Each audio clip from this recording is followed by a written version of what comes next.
Hello students, তোমাদের সবাইকে আমাদের চ্যানেলে ওয়েলকাম জানাই। দেখো, আজ আমরা সেকেন্ড সামেটিভ এক্সামের জন্য ক্লাস 5-এর ইংলিশের তোমাদের প্রশ্নবিচিত্রাতে যে ফার্স্ট স্কুলটি রয়েছে Barlow girls high school HS, এই স্কুলের সমস্ত কোশ্চেনের আনসারগুলি আজ আমরা দেখে নেব।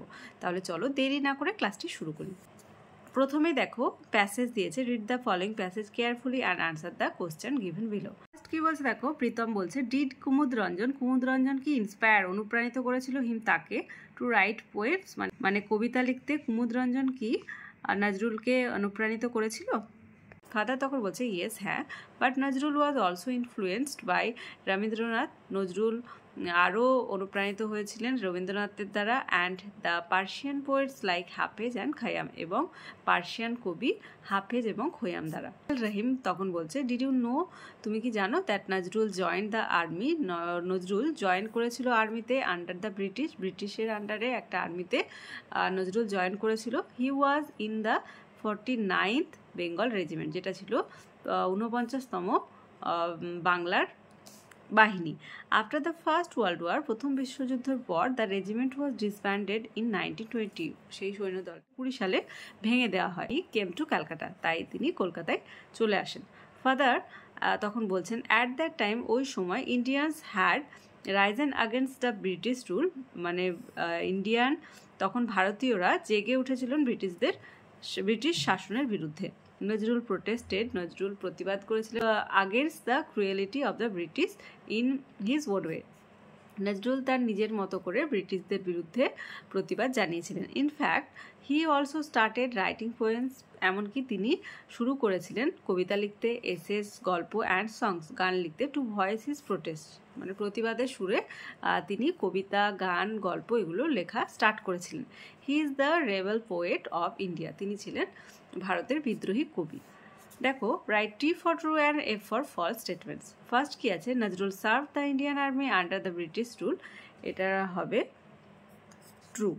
Next one, Nazrul was not influenced by Rabindranath, influenced was not বলেছে, আনসারটা এখানে দেখো যে বলেছে যে Nazrul was also influenced by Rabindranath and the Persian poets like হাফেজ অ্যান্ড খয়াম, তাহলে আনসারটা হয়ে যাবে ফলস।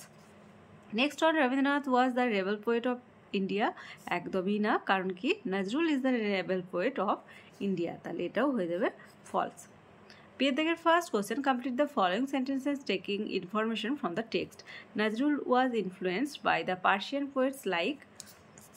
পোয়েটস লাইক হাফেজ অ্যান্ড খয়াম। তারপর দেখো নজরুল প্রোটেস্টেড এরপর থেকে লিখবে যে Nazrul protested against the cruelty of the British in his own way, এতটা লিখবে। নেক্সট আছে দেখো, in order to voice his protest against the British, Nazrul started writing poems, essays and songs, এখান থেকে এতটা লিখবে। Nazrul started writing poems, essays and songs. Okay, answer the following question, who inspired Nazrul to write poems, answer আমি স্ক্রিনে দিয়ে দেবো, সেখান থেকে লিখে নেবে। আর বিএ আছে দেখো, why did Nazrul have to leave the army, এটাও আমি স্ক্রিনে দিয়ে দেবো, সেখান থেকে লিখবে। Make sentence with the following words, do not use sentence from the given passage. Cruel লিখবে he is a cruel man. Voice, her voice is very beautiful.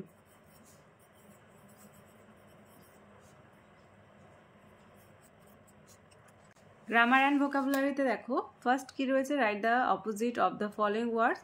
Difficult, কঠিন, এটা হবে easy.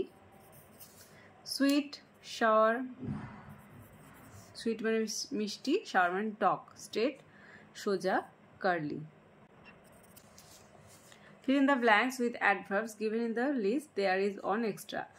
I never met such a dishonest person before. Next, the little girl ran fast. এখানে দেখো help box দেওয়াই রয়েছে। ওকে, আর writing স্কিলের জন্য এটা আমি কমিউনিটিতে পোস্ট করে দেবো, সেখান থেকে লিখতে সুবিধা হবে। তাহলে আজকে দেখো first school Barlow girls high school HS এই স্কুলের সমস্ত কোশ্চেনের আনসারগুলি আজ আমরা দেখে নিলাম। ক্লাসটি ভালো লেগে থাকলে অবশ্যই একটা লাইক দেবে আর ভিডিওটি বন্ধুদের সঙ্গে অনেক বেশি করে শেয়ার করবে। আর ক্লাসে যারা প্রথমবার এসেছো তারা অবশ্যই চ্যানেলটি সাবস্ক্রাইব করে নিও এবং পাশে থাকা বেল আইকন প্রেস করে রাখবে যাতে করে আগামী দিনের সমস্ত ভিডিও সবার আগে তোমাদের কাছে পৌঁছে যায়। তাহলে আজ এই পর্যন্তই, তোমরা সবাই ভালো থেকো। Thank you.